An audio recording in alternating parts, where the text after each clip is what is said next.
All right, good afternoon, ladies and gentlemen, and welcome back to the recap. Michael D'Angelo, joined once again by my partner in crime, Mr. Big D, Daryl Ortiz, back this week and just in time for John Cena's last hurrah, final match at Saturday night's main event, the culmination of the Last Time Is Now tournament. We'll get to all of that. That was actually in the main event. There was a lot of rumors heading into the week that they were saying they were going to start the show with that match because they didn't want them to run out of time, which I was like, well, that seems kind of silly. And of course, they didn't do that. It was the main event, Right. because it should have been the main event. However, they It's did funny. give it was like a 2-hour show, and they gave like the entire last hour was the lead up to John Cena's match, like with like interviews, and they had a little shenanigan happen with the Miz. But like the final, I was like, is this gonna be an hour-long match? And it wasn't. It was like the tribute videos. They left a lot of time so that Right. they could do the Purposely. proper send-off. They didn't want I to have agree. like a Goldberg moment where it got cut off by Peacock. But Big D. Well, I think that was different with Peacock because they were on NBC at the time. Well, yeah, so I that's think right. they had still the on TV NBC. cut off. So like this was technically kind of like a PLE, because they had full control of that, which is dumb because they were still censoring a lot of the crowd reaction. Yeah, they censored a lot of the crowd react. It was an interesting night, Big D. Yeah, so I mean, we started off with Cody Rhodes and Obafemi. That was actually a very fun match. It was kind of like a nice little like the future versus the current kind of thing, Yeah. because as we know, Cody, he ain't getting any younger, but Obafemi's up and rising. It feels like he's been NXT champion like forever because they just can't find anybody else to like replace him. And I think that's the only reason he hasn't been brought up to the main roster. But in a way, it's good, because there's so much talent in the main roster right now. I worry that he'll just kind of fall down to like the mid card. And I would hate for that to happen to Obafemi because he is such a dominating force. And he is a future WWE champion. I can see it. He has the charisma. He has everything to do it. And I was wondering what they were going to do with this match. And I was curious because obviously they don't want either champion to look weak. He was dominating Cody Rhodes in the beginning. I mean, he was just manhandling him, throwing him around, ragdolling him. I will say I saw this ending coming though from a mile away, because I was like, they can't have either one lose. And I was so like, what do? Drew McIntyre interferes and no DQ. contest. Yeah, I hated that. I hated that too, but it was so, it was so obvious because they kept mentioning Drew McIntyre. I was like, oh no. Like the only way everyone saves face is if Drew McIntyre pops in and it ends in a no contest, which is exactly what happened. Yeah. And then they made Drew McIntyre look like a total chump because they both took him out. Beat up by both of them. And I'm like, come on, man. Like this is Drew McIntyre going into like purgatory again. And like all my favorite wrestlers are in this position between LA Knight, Drew McIntyre, Joe Hendry to an extent that they haven't quite gotten him where he needs to be. He had a little moment later on, but I called it I was like whack finish to a good match. It's what I wrote. Yeah, it was a good match. It really was. I feel like, I mean, how it should have ended, I don't know. I ain't a booker. But at the same time, as a fan, I feel there should have been some sort of finish, that didn't involve outside interference. And and that's why it's kind of like, if you don't want either champion to lose, then why book them? Then exactly. Yeah. Well, and this is where I also thought Saturday Night Main Event was a showcase of WWE's like bag of tricks, because you had the no contest, we had a surprise roll up later, surprise roll up to surprise roll up later. So there was a lot of like the cliche stuff that happened that you don't necessarily like about WWE, but it was showcased here. The other thing that I'll say, and it took me forever to pick up on it until I was watching the show, was we had talked about John Cena's last match was supposed to be, this is an opportunity to showcase like a new talent and give them an opportunity to shine, which did not happen with John Cena versus Gunther, because Gunther's not a new talent that needs the rub. So they made up for it with the rest of the card, because every other match was a showcase of NXT stars versus like established stars. So I'm like, okay, so this is your way of kind of paying that off. And you're going to say, let's do this and let's have them shine. So you had, Obafemi, looked good. He didn't lose. He stood tall at the end with Cody, and they held up hands. And so it was like passing of the torch moments with every other match except for the main event. Well, you had the next one, if you want to take over that one, for Sol Ruca. Yeah, Sol Ruca versus Bayley, which I was like, this is a fine match. It did have some sloppy moments for me. It did. And it's just because they're not used to working together, I feel. That's the thing. And she's nervous. She's nervous. A big crowd. I was like, the booking felt a little random. It was what it was. Like they didn't really build to it. And then Sol Ruca went on a surprise roll up counter to a surprise roll up from Bayley. was really how it finished. And I was like, this was fine. This was okay. Like for me, there wasn't really much to say about it. It wasn't a very long match. And the truth is, none of the matches were very long because they kind of jammed everything together to leave that last hour for like Yeah, John Cena tributes, John Cena videos, John Cena this and that. which is So it understandable. was I think that's good. totally, Yeah. totally. And I get why they did it. But it was like, okay, Sol Ruca won.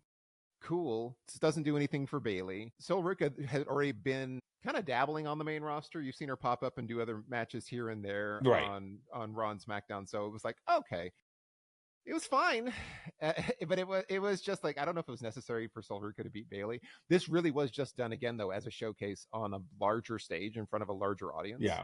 Yeah, That she hey, hit some look of at her Sol big Ruca. moves. Yeah, she hit some of her, the Soul Snatcher is The always Soul a very Soul cool Snatch. looking move. It was a cool looking move. It looked like she kind of missed part of it. That's when I saw it on the replay. A I was like, little oh, it bit. didn't look very good. Yeah. Like you could tell the nerves were there with her, Yeah. And and it, understandably so. This is a huge stage for it's not WrestleMania level, it's not, PLE level, but you're talking about a jam-packed, sold-out arena of OG fans because they're all there to see John Cena, have his last match. And the crowd was hot the entire night. They were not deflated at all. It was just nonstop, just energy. And I think yeah, that as a youngin, that will mess with you. I mean, that hmm it'll get to you a yeah, little bit, and that's okay. That's totally understandable. She looked good. I think Sol Ruca looked good. I think she hit yeah, some great moves. I think she was able to showcase her agility and her move sets. The handspring backflip to the outside was actually really yeah. impressive. I thought that was really cool. Well, she The showed off cartwheel off great the rope, athleticism. There were just like yeah, little things where she would kind of miss, just timing, just yeah, just just slightly, and spotting. it was like it's like she's trying to do too much. That there was a moment where I was like, she's really trying to do too much to showcase her She's athleticism trying to go all out. Yeah, rather than just keep it all tight and clean, make everything look good. yeah, she'll But she'll she's be she's there. great and she'll be Yeah, fine. It was just like yeah, I think also coming off of the Oba Cody Rhodes match, it was like just a little bit of a letdown yeah. because it was just too many moments that were sloppy. What was not a letdown and what was I'm gonna do two qualifications for this.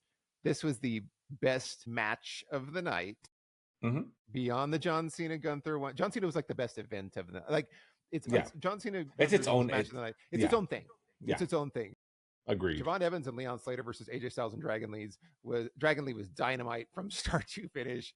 Unbelievably good. Like if you Hmm. haven't seen it, go back and see it. And it was like a tight match too, because again, they were not using a lot of time. They were saving a lot of time for the end. This thing from bell to bell was Perfect. bananas good. But what are your Hmm. thoughts? Thought this was an amazing match. This was one of my favorite matches to see. It was so exciting. It was great. It was a great showcase for not only Javon Evans but also Leon Slater. Like a lot of folks didn't Yeah. know. I mean, those who don't watch TNA, right? Because of course he's the X Division champion Mhm. for a reason. I mean, Yeah.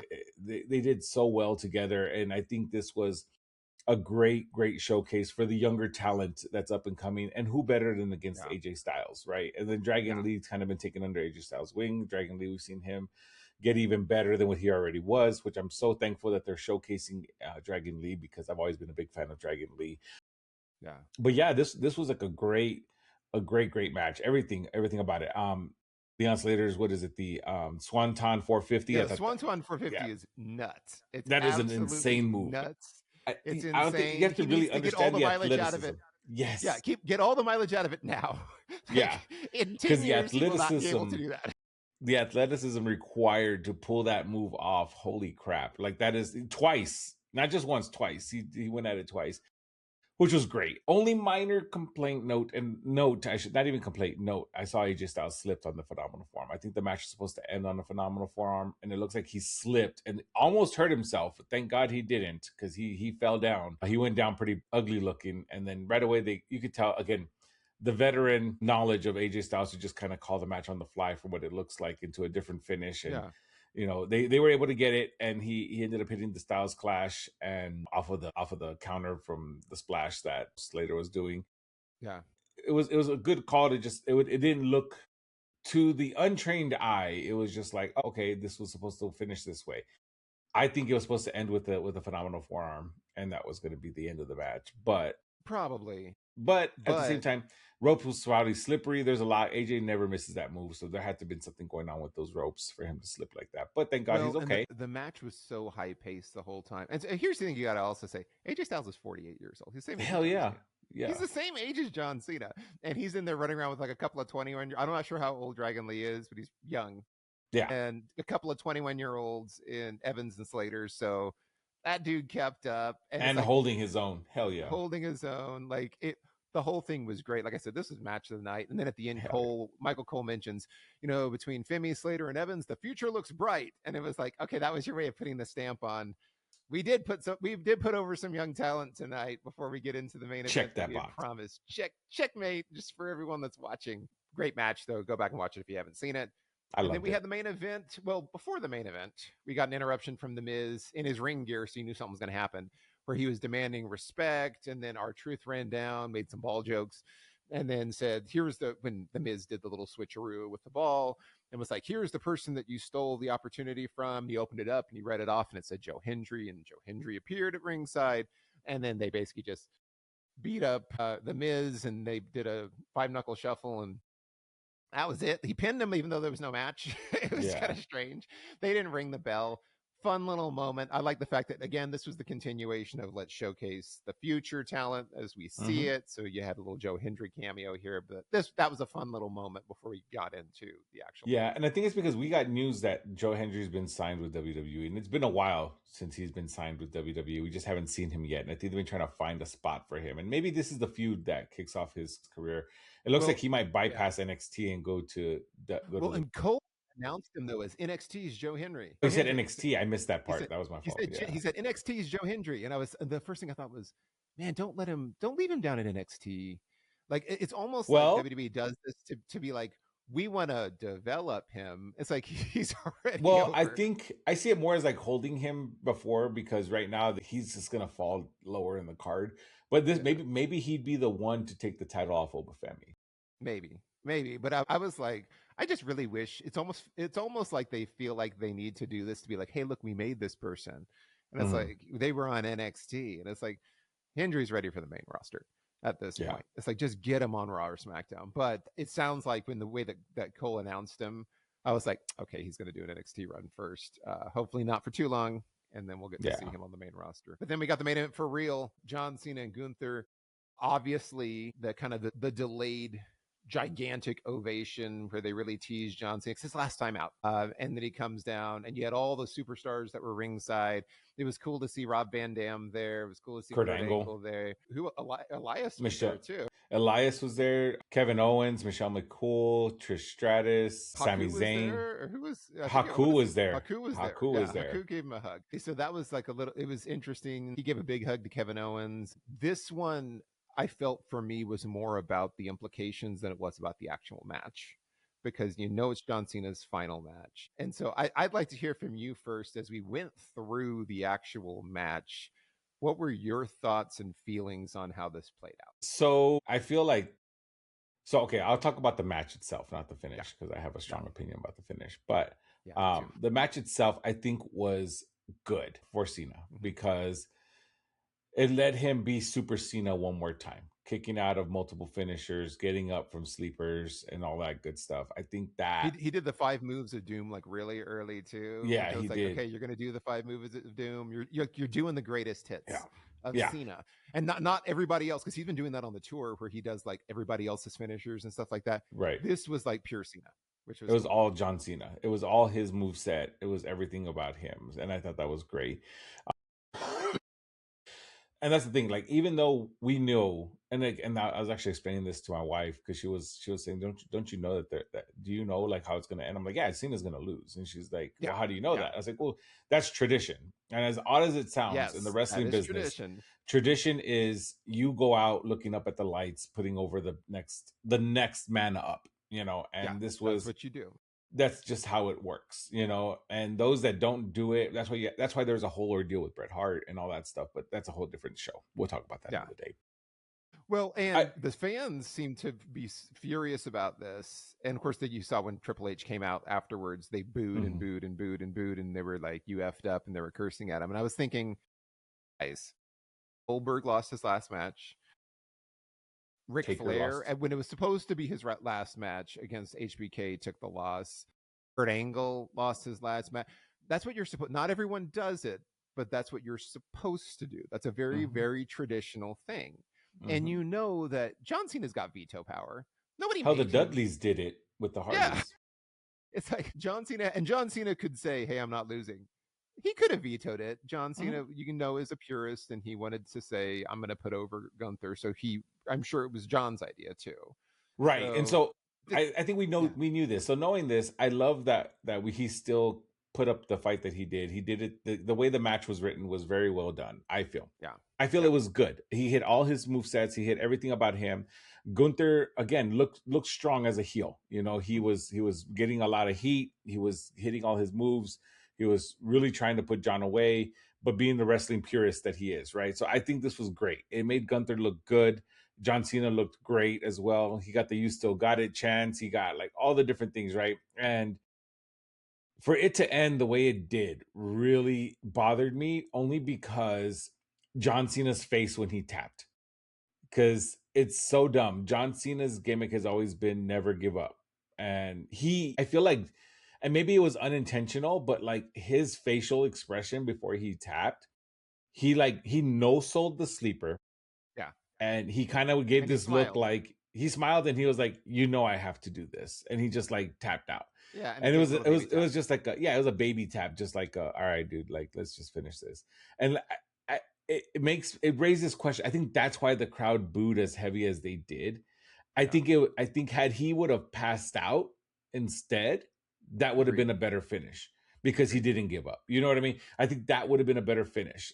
Hell, I think if Gunther would have hit him with like 6 freaking power bombs back to back and then pinned him, okay, cool. You know, that would have been more better than the way they did it. And I feel like that's why the crowd booed Triple H so heavily. That's why they cursed him out so heavily, is because this was his call.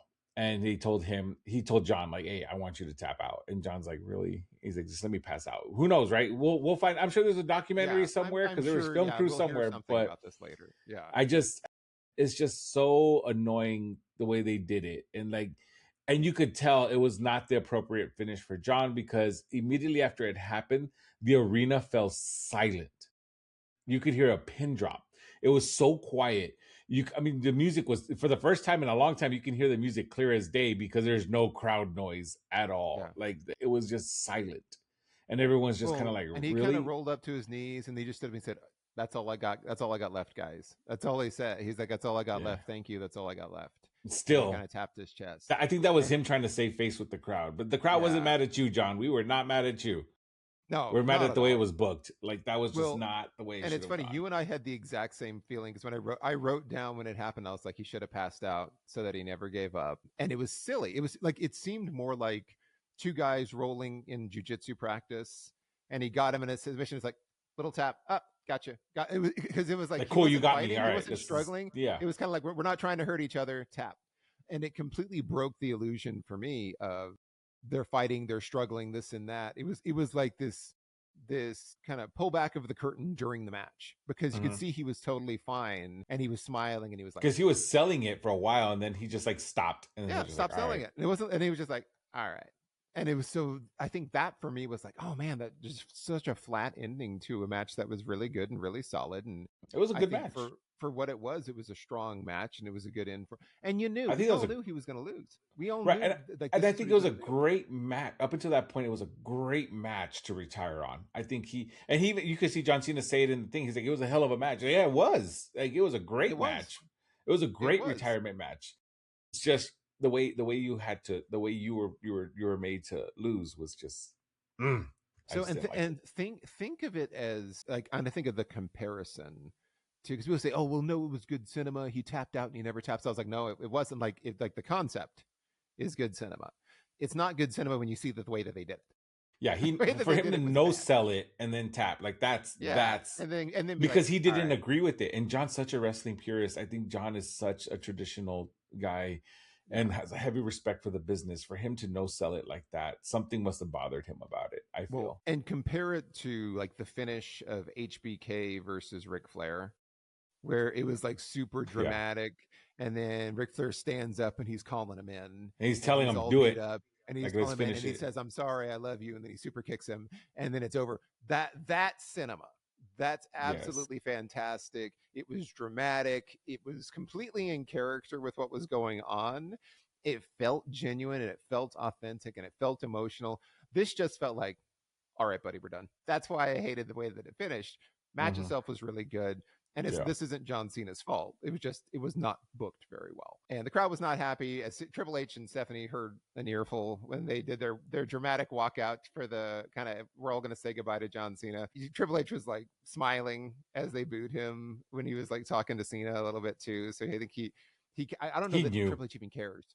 Like No. he knows, but he does not really care. Like he's already gone on record saying, like, the fans are wrong. Just watch the show. Whatever I do is gold and the fans are wrong. He's already gone on record and basically said that. But you had the nice tribute video afterwards, which almost for me felt like Cena didn't seem emotional at all during the tribute video. You can just kind of see he's ready to close this door in his life.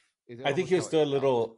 I don't think it had hit him fully yet because the adrenaline was still pumping through. But I love that they showed the crowd, they showed the locker room empty out to come thank him. And yeah, you know, Cody and CM Punk, out of respect, handed him their titles as one last title they race draped for their himself. titles. That was nice. That was really that was a nice sign of respect. I agree. I was telling my wife, I love it because this is usually the kind of stuff that you see after the show goes off air, and I'm so glad they showed that because I'm sure he still talked to the crowd after the show ended and stuff, but he walked out, and I'm sure he came back out to talk to the crowd to thank them because that's just how John is. But again, I like this moment. He left the sneakers in the ring, took off the armbands, the wristbands, and made his walk out to no music. The chance of leave the jorts, and then he rolled out. So he had that little chant that got caught on camera, which is funny too. It was all really, really well done. So now I'll ask you, Big D, as kind of a wrap for this, final thoughts on John Cena's career, since this is it. It's amazing because I feel privileged to have been able to see his career from start to finish. Like I remember him coming out with Kurt Angle and doing the Ruthless Aggression and kickstarting it. I remember all the feuds. I remember the ECW title match where everyone's saying if Cena wins, we riot. It's just, I feel like we won't ever have another John Cena ever in my lifetime, right? And I'm okay with that because he did it so well and he's made such a name for himself and he's done so much for the business. I have the utmost respect and appreciation for him. Although I've never met him, he doesn't know who I am. He probably, and not to say he wouldn't care because that's not the way he is. He's a genuine person, but yeah, he's made a huge impact in the wrestling business and I am grateful and forever thankful for that. I think he is a phenomenal performer.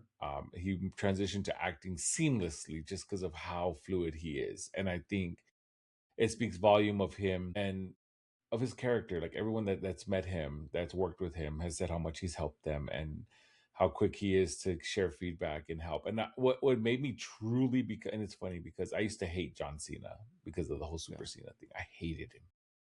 But it was because it's part of the character, right? Like he always ended up winning. He always won. And I'm like, oh my God. But what made me truly respect and appreciate him as an adult was he had like a 2 or 3 part series with Sheamus on the Celtic Warrior workouts. And we haven't seen it, see it. And he was working out with Sheamus, but the way he talked about, something about his demeanor and his tone and the way he was in the gym, it was very with purpose, with reason, and the way he just kind of coached Sheamus. I feel that was the first time we got to really see what he was like behind the scenes. And it's like he does care about everyone. Oh, he does give feedback. Oh, he takes this stuff very serious and he's very direct and very purposeful with his movements and what his next move is, whether it's in the ring, in the gym, or professional. It raised my level of respect for him immensely because it's showing how intelligent he is and how smart he is. Like he's become my favorite person, and I've been very thankful and very grateful to have seen him debut all the way up until his retirement. I feel honored to have done it because I don't feel anyone is going to be able to say that about another performer for a very long time. Yeah, no, I think it's very well said. And yeah, I remember him going back to his OVW days because me and my brother Stefan like followed OVW, and it was Hmm. funny. We were at the time because we were doing like little wrestling things here when we were teenagers, and then we were like, "Hey, let's go to OVW. There's the wrestling school for WWE." And we called at the time and talked to Nick Dinsmore, who, if you guys remember Nick Dinsmore, he played Eugene. We talked to him on the phone. He was running the school at the time. And when we were following them online, it was the Prototype and Leviathan, which was John Cena and Batista. It's like, it's a good thing we chickened out and didn't go. We would have never made it. That was the greatest class ever. We would have had no chance. But it was funny. I was like watching from that. I was like, oh, that's the guy who was the Prototype. And then he had that debut against Kurt Angle. And so I've had the chance to see his career. And it's been a love-hate relationship because I loved the Doctor of Thugonomics, and I had that as my ringtone for a long time. And then, kind of when he transitioned in the Super Cena thing, I wasn't wild about that because it was a little bit too, it was more for the kids and a little too silly, and he was unstoppable. So it's been up and downs, but I really appreciate everything that he's done. He, in a lot of ways, has been like the modern era version of Hulk Hogan in the sense Hmm. of like Hogan was very much for the kids and say your prayers, take your vitamins, and was like sold a lot of merchandise. And then John Cena was like with the Fruity Pebbles comment, was doing all the colorful gear, but it was all about the kids and the families. And he was like really generating a lot of revenue for the company. But so in a lot of ways, he kind of mimicked the kind of the Hogan-esque family Hmm. friendly version, larger than life character, but really committed to the business. And I think that's the thing. Even though he got a lot of criticism when he would get the "you can't wrestle" chants, Hmm. and he got a lot of criticism and a lot of flack, he was really very, very, very much dedicated to the business and dedicated to the WWE in particular. And I think his career longevity, the success that he's had, the 17 world titles, it's a testament to that. Is he the greatest of all time? I wouldn't say that. I wouldn't go. I think he's one of the greatest WWE superstars of all time. Like, he's right at the top. I think greatest of all time. I always get more of a purist as far as like technical wrestling and things like that. That's probably a discussion for another time. But man, he's had a heck of a career, and Yeah. he's at the top, and he should be a first ballot Hall of Famer. I'm surprised they didn't do an announcement. They were teasing they were going to do an announcement possibly that he was going to be in the Hall of Fame class of 2026 immediately following this one, but they didn't. So, but obviously that's coming. Hmm. That'll come very, very quickly. But congratulations, John, on an amazing career, which you're not slowing. He's not slowing down. He's 48 years old. His acting career, the sky's the limit for him. That thing has taken off so well. Hmm. And it's just like in pro wrestling, so committed to everything that he's doing. He really is committed to acting, and he really is committed to improving himself and getting better and better. Such a disciplined person. You've seen it with his fitness, you've seen it with his workouts, you've seen it with WWE career. Now you're seeing it in acting as well. So that guy just tries to conquer everything that he can. So good for him. He will be missed. He will And be very I missed. feel the world is going to be able to experience and see what we have always known all Yeah. these years. So I'm great. I'm looking forward to that. He is for he brought Peacemaker out.